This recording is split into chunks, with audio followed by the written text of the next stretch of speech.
Operating staffing agency in Ontario. What does it mean? What are the legal rules applicable to this type of business operations? Hi and welcome back again, me Eugene from CBS, Canadian Business and Enterprise Services. And today I would like to explain how to start a business, how to calculate the cost of operations, what are the legal rules applicable to the staffing agency. But before we start, let's first clarify the confusion between staffing and recruiting agency, because many clients would call me talking about recruiting while meaning staffing and vice versa. So recruiting agency essentially is the agency that helps other clients to find employees, find someone suitable for the position, in which case the client employs that employee, and recruiting agency only gets commissions for its services of finding an employee. Staffing agency, or what is called legally temporary employment agency, is the actual employer of the workers. We send them what is called an assignment to our client, and usually temporary assignment, and we get paid by the client, and then we pay the salary, wages, and other related payments to an employee. So today I will talk specifically about temporary employment agency. I will refer to it as a staffing agency just for the ease of reference, but that is how it's called in the Employment Standards Act. Does it require a license? And the answer is it's different from province to province. In multiple provinces such as Alberta, British Columbia, you will be required to apply for a special license. In some of them you even will need to put a security deposit to ensure that you will pay the wages to those employees. In Ontario, there is no requirement for license. Most web-based articles or websites will tell you that yes, there is no requirement for license for staffing agency in Ontario. The requirement for license was cancelled about 20 years ago. Today, staffing agency rules are being managed by the Employment Standards Act that sets certain rules and responsibilities on the staffing agency but does not require a license. So when we operate a staffing agency, we always have to remember about the duality of relationship. Essentially, who's the employer, staffing agency or the client? Who's responsible for health and safety, staffing agency or client? Who's responsible for payment of wages, staffing agency or client? There always will be this dual responsibility, in most of the cases applicable to both, but in many situations, staffing agency is the major player and the client is the secondary player in the eyes of the Employment Standards Act. So legal framework in Ontario is being provided in the Employment Standards Act that sets out the rules applicable to a staffing agency. In the eyes of the law, staffing agency is the main employer of the employees, and it is responsible for information to provide to employee, to retain about employee, and to save for 3 years at least for the future revisions. Payment of wages plus any payments associated with wages such as vacation, overtime, payment of statutory holidays, compliance with the employment legislation overall, compliance with the health and safety rules. You cannot assume that the client will be responsible for it. As an employer, we are commonly mutually responsible with the client for the health and safety of our employees on the temporary assignment. And of course, termination pay, I'll talk about it separately today. It's important to remember that we as the employer are responsible for the termination pay. First of all, let's talk about the information that we have to provide to employee, that we have to collect, and that we have to retain for the future verification by the Ministry of Labor. So we have to provide to the worker upon commencement of the initial employment. So when we hire the worker that we will be assigning to future clients, we have to provide them our name, legal and operating business names, address of our location, contact information and contact person who will be responsible for their assignments. And we have to provide an employee with a copy of informational brochure, Know Your Rights, Temporary Assignment Employees, that is being published by the Ministry of Labor. There are multiple languages. We have to provide on the language spoken by the employee, or if there is no such language, then in English. And we must record working hours for each client, each day, each week for the employee, which information we should retain for 3 years thereafter. And that is important because as the employer of the worker, we will have to be responsible to prove, and the burden is proof will be on us, that the worker was paid properly for the services they provided to the clients of the staffing agents.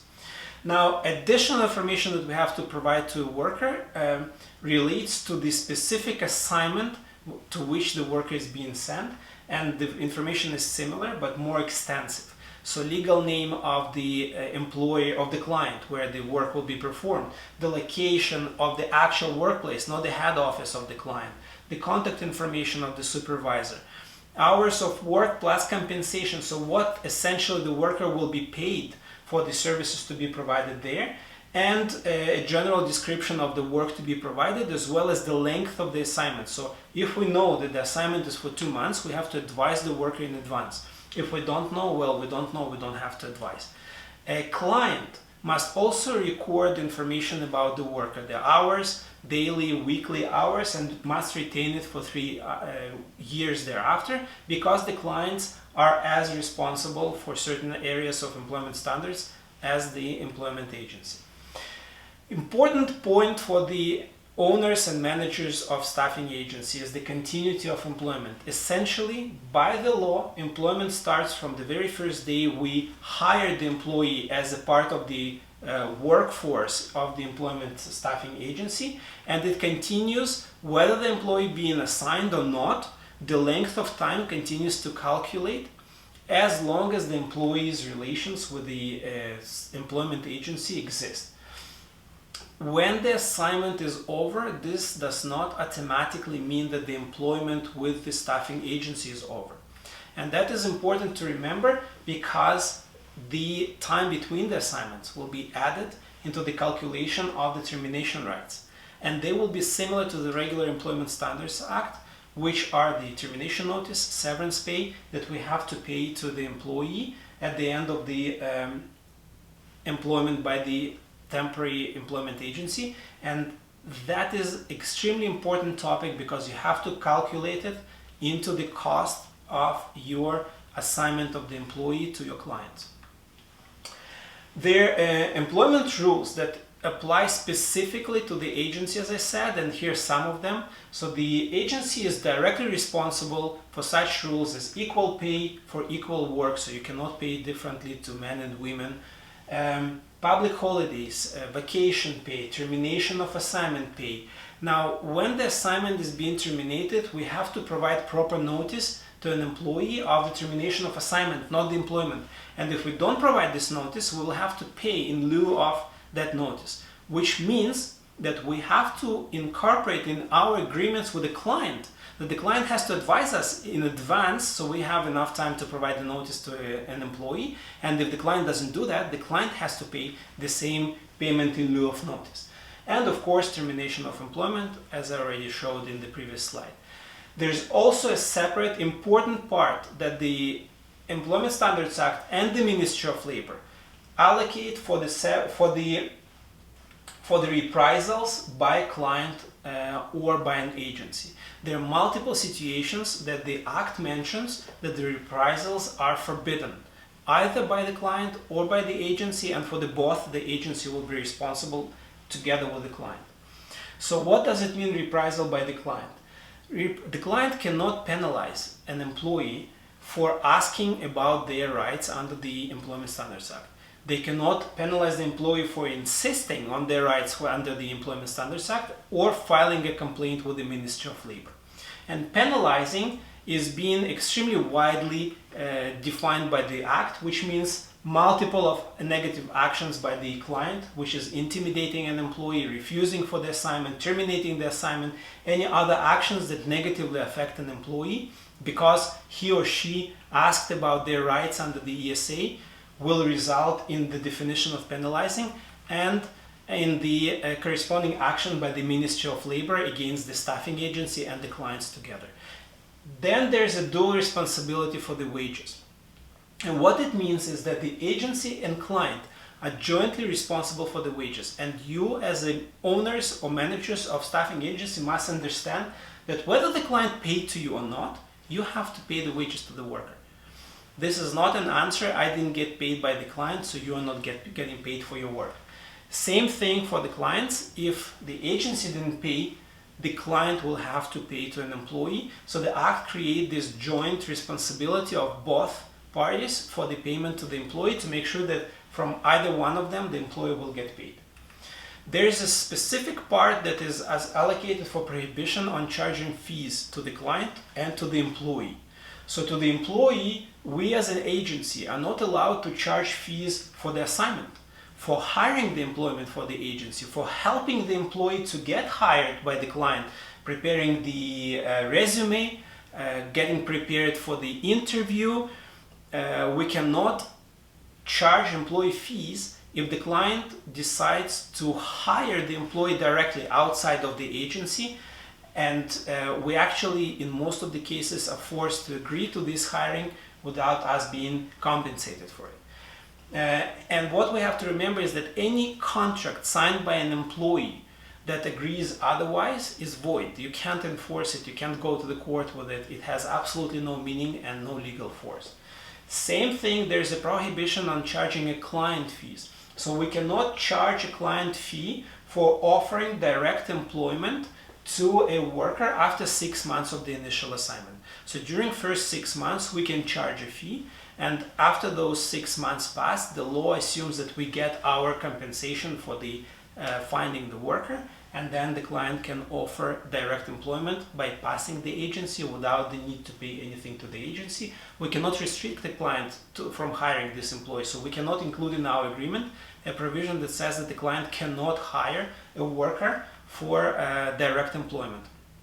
And we cannot restrict the client from providing references. So let's say a worker worked for a client, now he wants to work for another client, and not through the agency but directly. The client, original one, can agree to provide references for the worker. We as an agency cannot prevent the client from doing so. And again, every contract that states otherwise is void, unenforceable legally.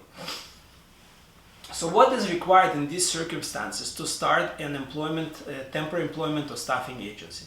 First of all, as you could understand from multiple of my presentations and my general position, incorporate. The liabilities are so high, so wide, and so expansive that you want to make sure that your business is incorporated and the legal liabilities are at least prevented from applying to your personal assets if something happens to an employee, especially on an assignment, because you do not control what happens there. Second, prepare proper legal documents, and you need the scope of them to operate properly. You need a contract with a client that defines certain rules and does not include the other rules that are void. You need also a proper employment agreement with your clients. You need, with your temporary assignment employees. Then you need an information forms, 2 of them. One that you sign when you hire a worker, and another one that you sign and provide to the worker when you send the worker to the assignment. So these forms will help you to concentrate that information that I mentioned before, that you must collect, retain, and provide to workers upon the assignment. And of course, posters. Know your rights, temporary assignment workers, by the Ministry of Labor. You must provide them, so you must have them before you start operating. Now, important topic, because I pay attention that many people miscalculate the cost of employment when they talk about temporary assignment agency, and this is an important topic, because if we talk about regular wages, we have to add to it multiple additional payments that we as an employer have to pay in order to reach at least the break-even point. So vacation is 4%. Statutory holiday is about 4%, is 9 days per year. It's about 10 days, so let's say for the ease of calculation, another 4%. CPP, which is the pension plan deductions and contributions, are about 5%. With the employment insurance, about another 2.2%. We already get together to more than 15% in excess of what we have to pay to our employees in addition to their wages. Then there's a WSAB premiums that we pay to WSAB, and they will vary depending on the type of operations and could be anywhere from 2 to 12%. Usually ballpark of the manufacturing production workers would be 4 or 5%.